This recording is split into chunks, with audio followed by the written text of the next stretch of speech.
Mountain West teams finish out the week 8-3. Some huge victories that no one saw coming. Some near misses against some FCS opponents, and overall some great performances. Early on in the season still. Let's go through them all in this Week 2 recap.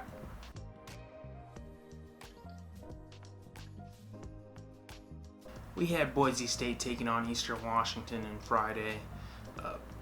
One of those games just to get a rhythm going and come back after that South Florida loss. That was a big defeat to start their season.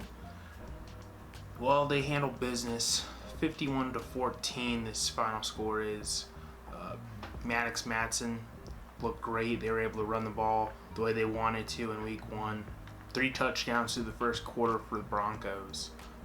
Just handled this team the way they were expected to, and kudos to them for not slipping up on a game like this.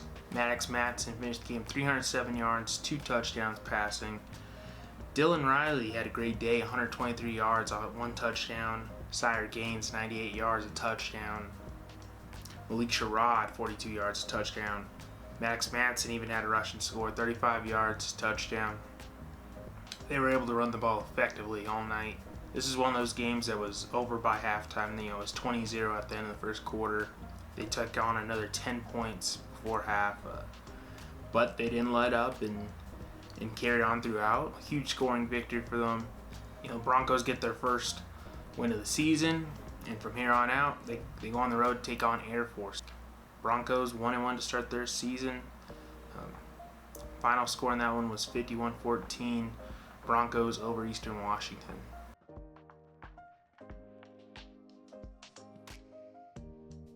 When San Jose State went on the road to take on Texas, you knew it was a monumental task. Kudos for the Spartans for, making Arch Manning and that Longhorn offense look like they were going to have the same troubles that they saw against Ohio State. They punt the ball the first 2 drives. Props for Walker Eaket and that Spartan offense for engineering a pretty good drive in the second quarter. Drove down 75 yards, finished it with a running touchdown. Other than that, the Longhorns were in complete control. It doesn't help when you start your first half of the game with 4 turnovers. Fumbles, interceptions, those things continue to plague San Jose State. You weren't expected to do much in this game. It was definitely a game I figured Arch Manning was going to try and show out and prove that Week 1 was not who they were. And sure enough, they did. Manning had 4 touchdowns, 295 yards. They didn't rely on the running game as much, but they still were handling San Jose State with ease. Sports makers pretty much had this game figured out. I think it was a 38 point spread, and San Jose State just really couldn't get anything going. Shut out in the second half. This is a game that was more on the Longhorns to prove that they can get an offense going effectively. San Jose State, they're still in a position where they drop Central Michigan game. They lose this game, as many would have figured. Now they get into the bread and butter of their season, that games that they should be able to compete for and win, and hopefully they've learned enough from going down 0-2 in the season that they carry it with them into Week 3 and onward, and hopefully start to see some progression and get their first win of the season. Texas 38, San Jose State 7 is your final score.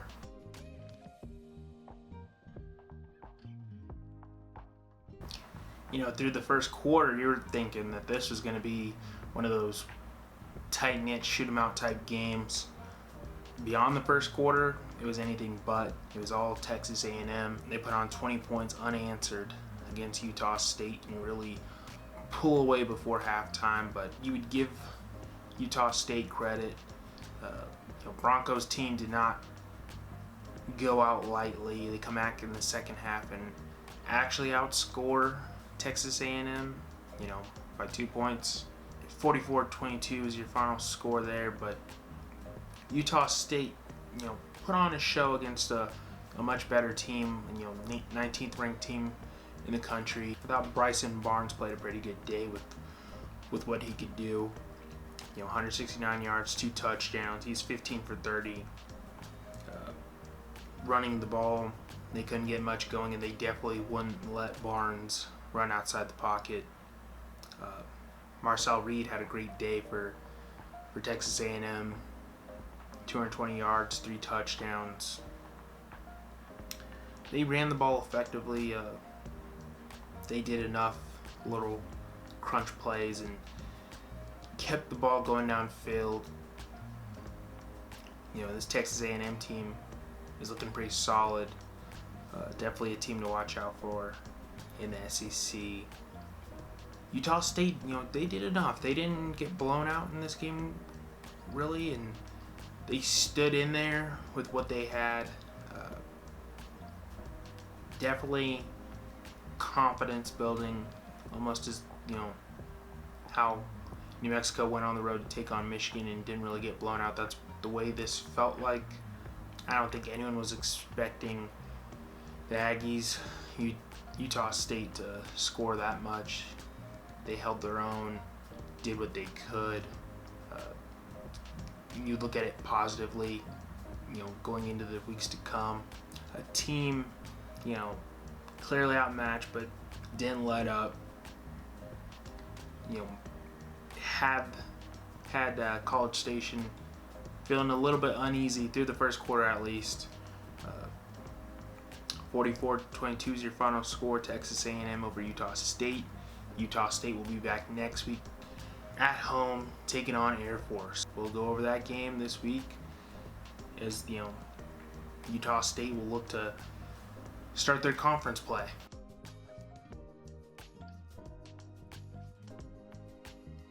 Well, the Lobos get their first win under the Jason Eck era. It was not the prettiest of games, but I think we have to give Idaho State some real credit. They gave UNLV a tough game in week 0. They gave the Lobos a tough game on Saturday, and New Mexico just showing in, true grit, not really letting up and finishing out the win convincingly. I think Lobos are going to be one of those teams that sort of play to their competition week by week. They looked pretty good against Michigan, had their flaws. You were expecting them to sort of, blow out Idaho State. It was, they were up pretty good and had a chance to be up 21-3 before a Dorian Thomas fumble switches the momentum. They go into halftime 14-10. From there, they get outscored in the third quarter and makes it a 16-13 game. And now, if you're a Lobo fan, you feel a little bit nervous. Fourth quarter, Lobos were able to finish it out. I think Jack Lane, played a pretty great game. Not all the stats, but just showed he knew when to run. He knew when to throw the ball away. He managed the game perfectly for the Lobos. Scott Trey Humphrey had a huge day. 141 yards, 2 touchdowns.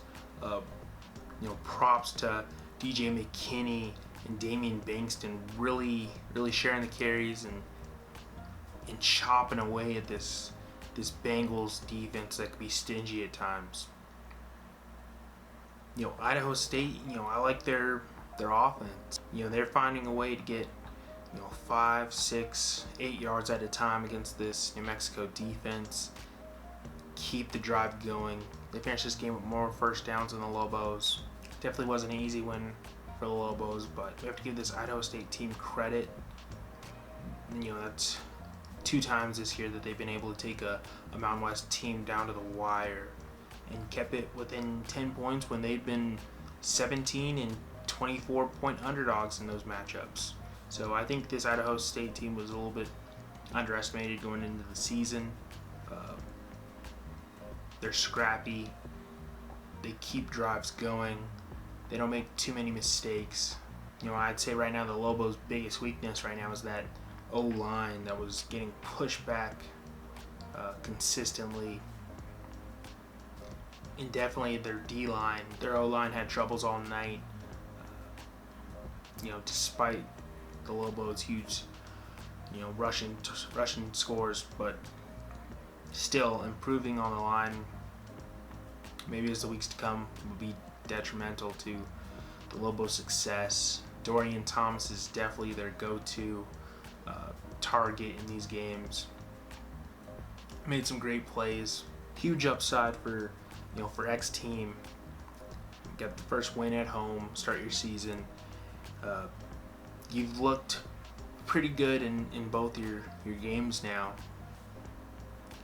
Now you're gonna look to hopefully put on some magic and carry on with teams like UNLV were able to do just this weekend as they go on the road and take on UCLA in week 3.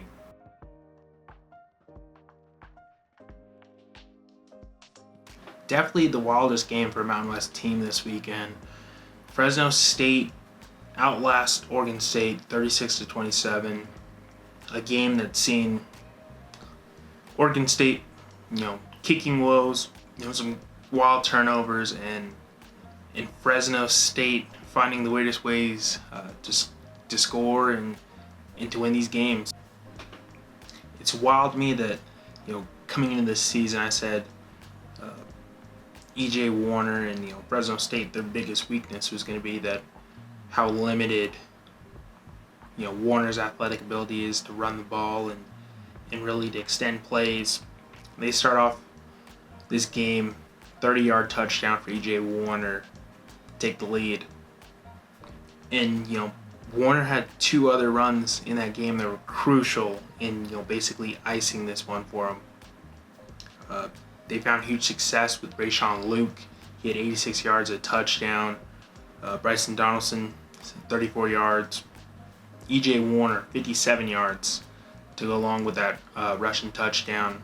He is still yet to throw a passing touchdown in this season, past 3 games.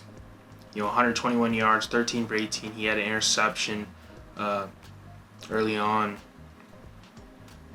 Crazy if you look at the box score, it wouldn't indicate how wild and sort of back and forth it was. Malik Murphy had a great day. He did have 2 interceptions. One came last drive going down to score. 371 yards, 4 touchdowns, 2 picks. Running the ball, they had Anthony Hankerson had 136 yards. This was a team that when they score, you wouldn't expect them to have so much trouble kicking the extra point. They don't kick extra point all night. 4 touchdowns, 6 points on the board. A team that had the lead going into the 4th quarter, but the Bulldogs were able to hammer it onto them, outscore them 16-6 in the 4th quarter. We really have to start looking at this Fresno State team as pretty dangerous. A team that has struggled passing the ball and has really found no success passing the ball. They've relied on the running game. It had Donaldson, they've had Rayshawn Luke, and now you got E.J. Warner getting in the mix and showing that they can extend drives on the ground, win games on the ground, and really rely on their defense to do just enough, make some turnovers here and there, find some success, and win games, running the ball. Oregon State team feels reminiscent of that old Pac-12 where their teams are able to score a bunch of points, look fantastic doing it, but they really can't close these games out and they really can't stop anybody when they need to, and that was the case for Oregon State. Oregon State now goes down 0-2 to start their season. Fresno State 2-1. Great road victory. They've seemingly gotten better and better since starting week 0, getting blown out by Kansas. They've really come into their own the past couple of weeks. Next up for Fresno State, they go on home and take a team on like Southern. Will they finally get a passing touchdown? We're hoping for it, but they're looking strong going into week 3 now for them. Week 4 for them, week 3 on the season. Bulldogs have really come into their own, and Matt Entz has to be excited for what's to come the rest of the season.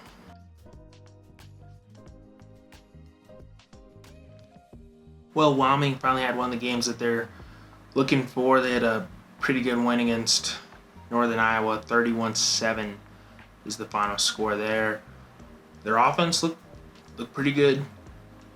A couple hiccups early on.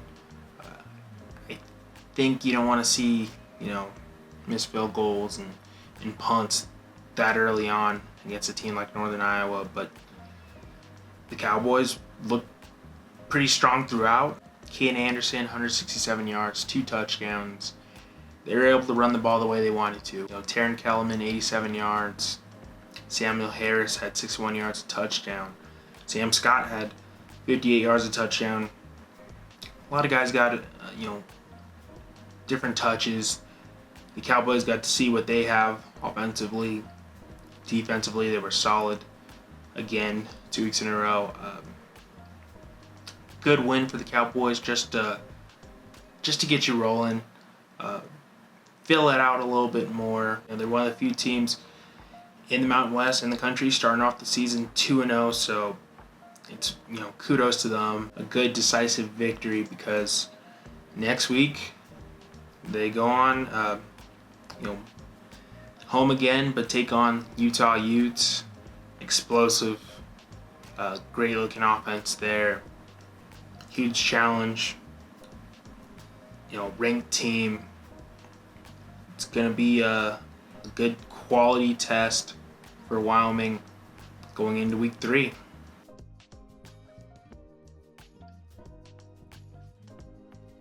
Nevada finds a way to squeak out a win against Sacramento State at home. A game that you might have said that Sacramento State really messed it up, and it was their game to lose. The Wolfpack go down 17-13 at half, scoreless in the third, and if it wasn't for an amazing 6 pick by Jonathan Maldonado, the Wolfpack were going to lose this game. And even then, Sacramento State drove down, got into field goal range, and missed a 42-yard field goal, or else it would have been going into overtime. And would Nevada have won that game? I'm not too sure. Chubba Purdy, 144 yards, 2 interceptions.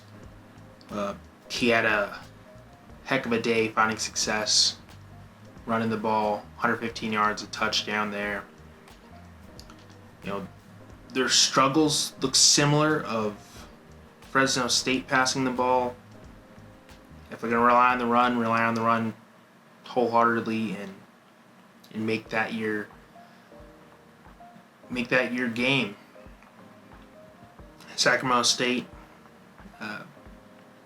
came into this ball game looking for a huge win. Probably 30-some point underdogs, I believe.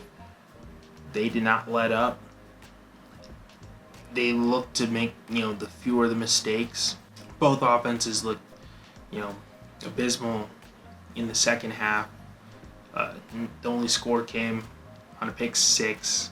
We're looking at 4 or 5 punts and a pair of interceptions for both teams. Defense came on strong in this game for a huge win. Nevada squeaks one out, but they're 1-1 on the season. Got their first home win. Certainly, this team right now gives you worries if you're a Wolfpack fan. You've had a game against a Big Ten national championship quality team, and basically the opposite of that. And you've had a blowout loss and a game that you really got lucky in the last few minutes of the game, and you need a win on a turnover, but a win's a win. Now you go and take on a a team like Middle Tennessee next weekend, and that's going to be the true test to see if they're a team that can stay within games, limit mistakes, or if they're a team that's going to really find trouble as the weeks go by. 20-17 is your final score. Nevada over Sacramento State.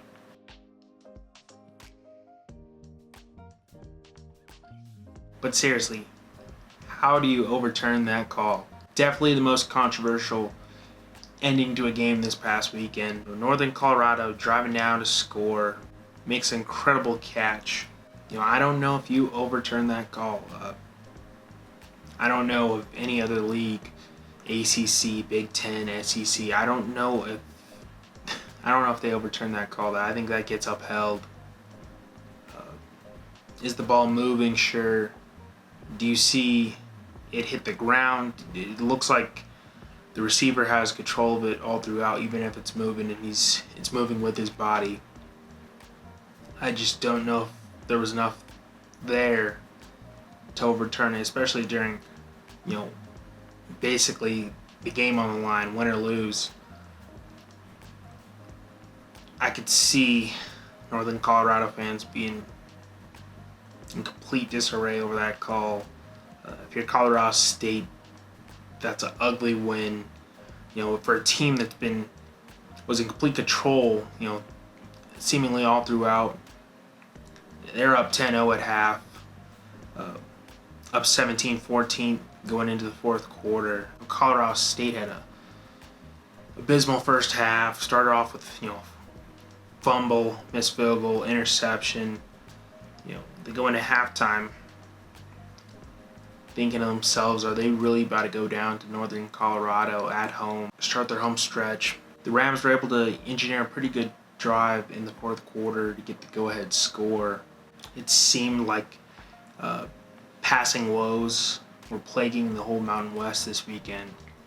Braden Fowler Nicolosi, 13 for 25, 132 yards, interception. He found his success on the ground. Lloyd Avant, 68 yards, 2 touchdowns. Dupree had 58 yards. Nicolosi had 22 yards along with that score. This was a grind 'em out game for them. They couldn't find any success through the air. It felt like the Bears were just winning the turnover game and kept Colorado State on their heels all night. The Bears are going to go home thinking that was their game. They were robbed of. Truly an incredible catch by Carver Cheeks over the defender. The fact that they overturned that call and it was deemed a touchdown on the call, to overturn that in that crucial moment, basically the game on the line, win or lose, on that play, leaves a bad taste in your mouth. I think that loss would have really altered Colorado State's season. They continue on 1-1 on the season, but really I could see why everyone would be upset with that call. Certainly Northern Colorado fans, other Mountain West opponents chiming in. A call you just don't make in a moment like that, and definitely did not see, not nearly enough to determine that wasn't a catch and a caught ball. Colorado State squeaks out a win, 21-17 over Northern Colorado.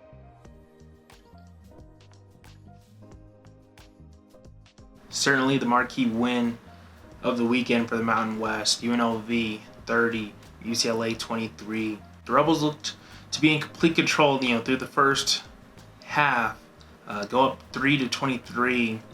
Second half they saw a ton of offensive struggles. UCLA was able to crawl their way back into this game, really on the verge of tying it up. Calandra, had a great day. 203 yards, 3 touchdowns, 59 yards running the ball. Jane Thomas, they really couldn't get him going as much. He was effective at moments, 61 yards for him. This Rebels team really put it on the Bruins early. The fact that they were able to let up in the second half was unfortunate. You don't want to see that, especially when you're facing capable teams like UCLA. And Nico, who looked bad in the first half, really came on strong in the second half. Made it a ball game. 255 yards, touchdown, interception late. 59 yards running the ball and a touchdown.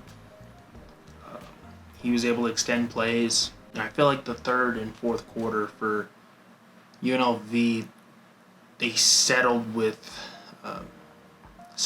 being up by so much and got stagnant. Go 3 and out, 3 and out, 3 and out. Allowed UCLA to crawl their way back up into this game.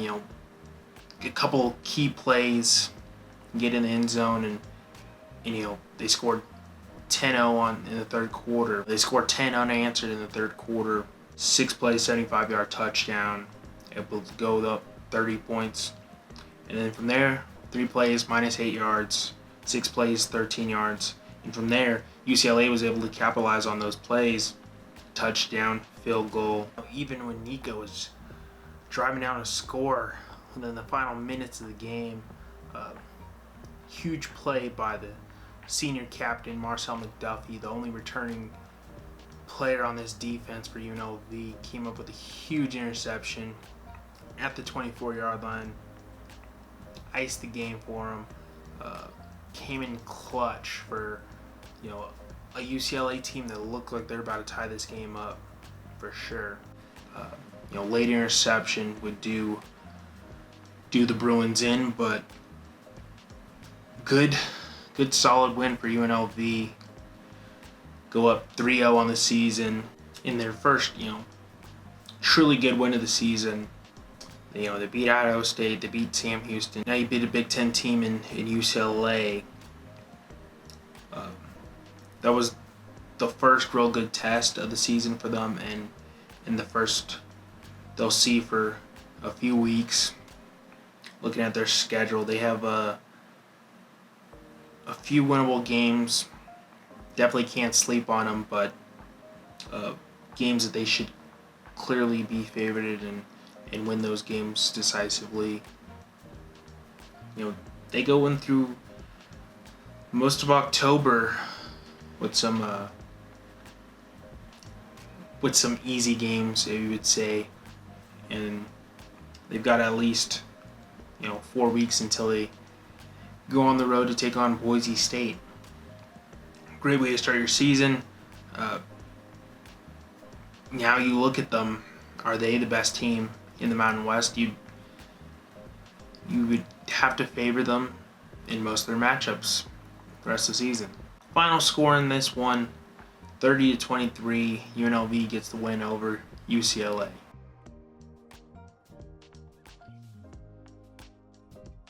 Another game that was close until it wasn't. Washington State takes the win over San Diego State, 36-13.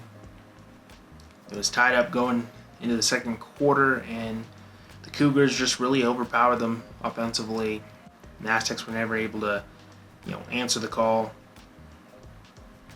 Denegal finishes the game, 133 yards, a touchdown. Lucky Sutton had 88 yards running the ball. Team that really couldn't get on Washington State's side of the field. Jackson Potter had a great day. 257 yards, 3 touchdowns.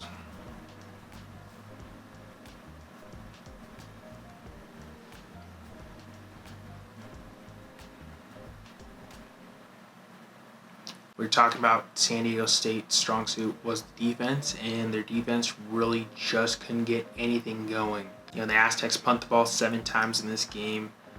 They get a safety. A team that really couldn't get on the other side of the 50. We're talking about drives that ended with 2 yards, 6 yards, minus 2 yards, 6 yards. They could not get down the field at all. Cougars just capitalized on the Aztecs' lack of production and was able to go into halftime 7-19. The same would persist in the second half. They'd get outscored, 17-6, and the Cougars get a, pretty easy win. It's 2-0 to start their season. Aztecs now go 1-1. They had a blowout victory against Stony Brook in week 1. They get, destroyed in week 2 against a Pac-12 team in Washington State. It doesn't get any easier. They got a bye next week, but from there on, another tough challenge as they take on Cal in 2 weeks' time. They have a lot of work to do offensively. The lack of production is evident, and if it continues, they're going to get blown out in quite a few more games this season. 36-13 is your final score there. Washington State over San Diego State.